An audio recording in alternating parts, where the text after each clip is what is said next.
We cater for anybody with any mental health issues at all, which covers a vast spectrum. Some of these illnesses, like autism, include many types of autism. There's a lot of funding's been pulled away by government over the course of time for the mental health sector of the NHS. So again, that's where services like this are vital, because all of that's been pulled away.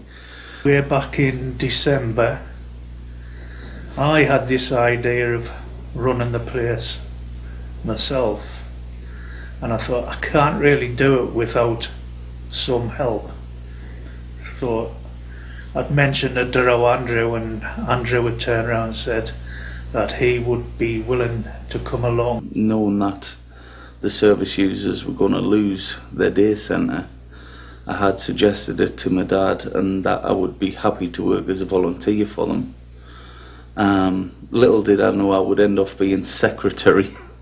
I mean, our first coffee morning we did over in Wooler, nobody expected the level of support we ended off with, and you know, the feeling amongst the group after we raised nigh on £700. You know, and I mean, we'd only been open just over 3 weeks. Well, I've actually lived here since I was 9 years old, and I'll say I'm a pensioner now, so that tells you how old I am. And my husband has only been in Berwick since we came to live here about 10 years ago. 2004. 2004, when we came back from Cyprus, where we'd been living. Carol managed to serve the Queen for 18 years, and I just did a few years, like 34. I went into national serviceman and decided to stay, and instead of doing the 2 years, I did 34.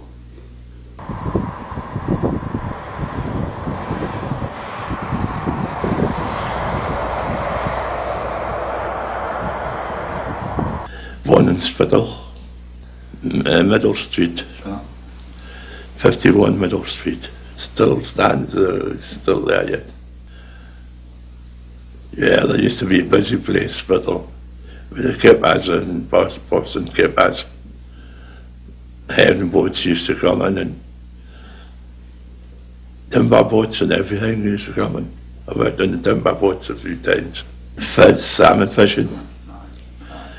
I used to be a lot, and I used to be in the sea as well, like salmon fishing. My grandfather had a coal boat, like. He was George Eliot.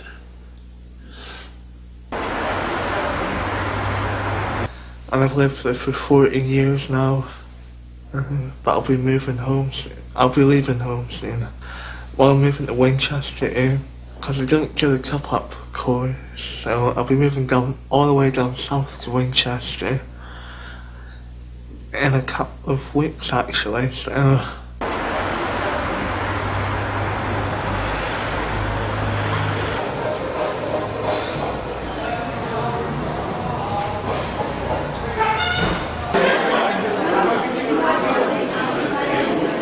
Responsibility of the local registrar to file and register births and whatever. It wasn't mandatory for the family to find and register these births at all. We've had a real selection of people from all over the world, in fact, who've come to Berwick during this year, which is a nice thing. And of course, local people are finding out about their heritage, which is important to us.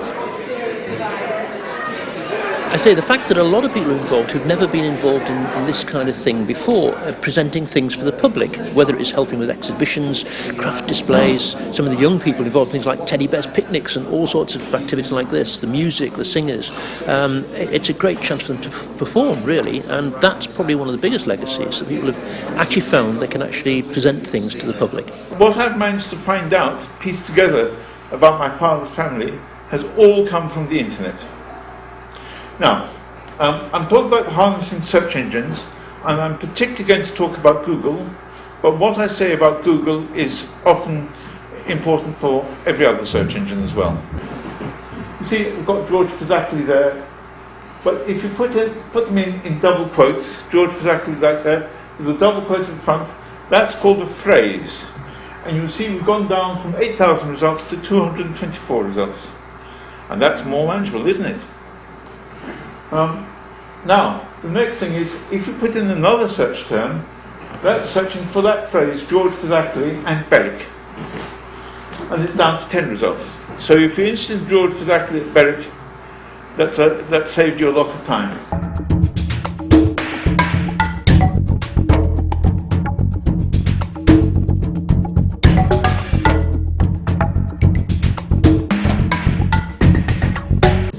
It was interesting to see that some of the families actually that we had traced information about, some of their descendants were here, and we're looking through the folders.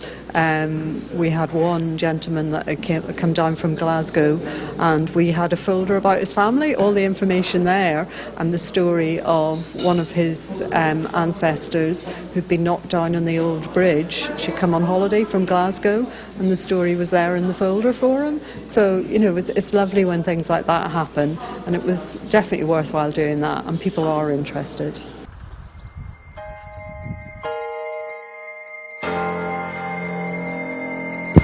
Well, my job as the Berwick archivist entails working with old records to do with the area and preserving them, but also making them accessible to people so that they can find out about the history of the area. And that includes family history, obviously.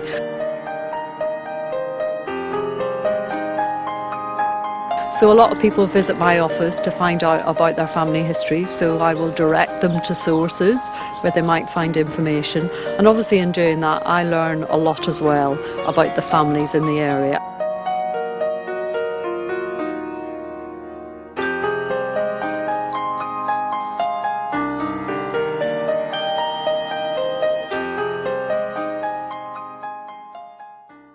Well, with this gravestone, I was looking for a family to research as part of the Berwick 900 project.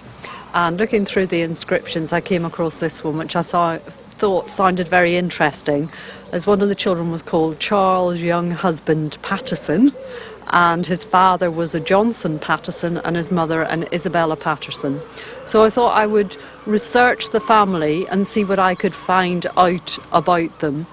Obviously, a gravestone only gives you some information on it, but it's very helpful to actually verify that information by checking the parish registers.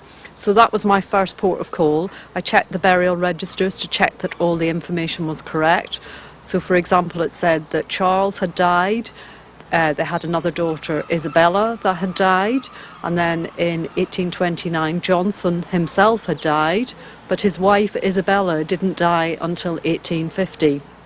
So I thought that was quite interesting in itself, because he obviously was much older than his wife. So what was the story behind it all? So using the church records, the baptisms, the marriages and the burials, I did some more work in the family, and I discovered that Isabella and Johnson-Patterson had 9 children in total, 7 sons and 2 daughters. But looking at the entries for the children, the first one was born about 1811, but Johnson-Patterson, the father himself, was born in 1763. So it seemed that he was marrying quite late. So then I thought, is this his first marriage? Is it a second marriage? So using the records, I looked further back, and I discovered that there was another Johnson-Patterson, and it's quite an unusual name. It's not a normal name for the area. I found that there was a Johnson-Patterson and an Anne Dumble having children prior to 1811, and when the second wife was having the children. So looking at the entries for that, I established that they had a number of sons as well. And through the parish records, I discovered that 2 of their sons died, and the wife actually died in 1808, shortly after the birth of one of the children. And in the registers it said that she died of decline, so she must have been weak after the birth. So getting all that information together, I thought, well, is it one family? Is it 2 families? And often you have to go beyond parish registers to see if you can find other sources to help you verify information. So I found two further sources to help me decide that I had the right, that Johnson had been married twice. One of them was the 1841 census, because obviously his second wife, Isabella, was still alive then. And looking on the 1841 census, Isabella was living somewhere with someone called Johnson, who was much younger than her, and two other children. Now, the two other children were definitely her children from Johnson-Patterson, the carpenter, and the other Johnson was, when I look back at the baptisms, his son through his first marriage. So that gave me a link for the two families. And then I also looked into the Berwick Freeman records that we keep in the record office in Berwick. And looking at those, a freeman's sons could be admitted to the freedom on reaching the age of 21. And checking back through the records, his sons from his first marriage, Johnson's first marriage, and his sons from his second marriage, a number of them became freemen. And they all said that they were sons of Johnson. And after the date when Johnson died in 1829, the entries referred to him being deceased. So I knew that I had the right family.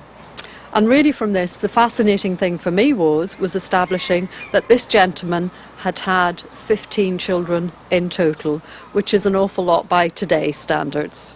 And it just showed the value of looking at gravestones and following information through and seeing what you can find out by actually tracing back family history.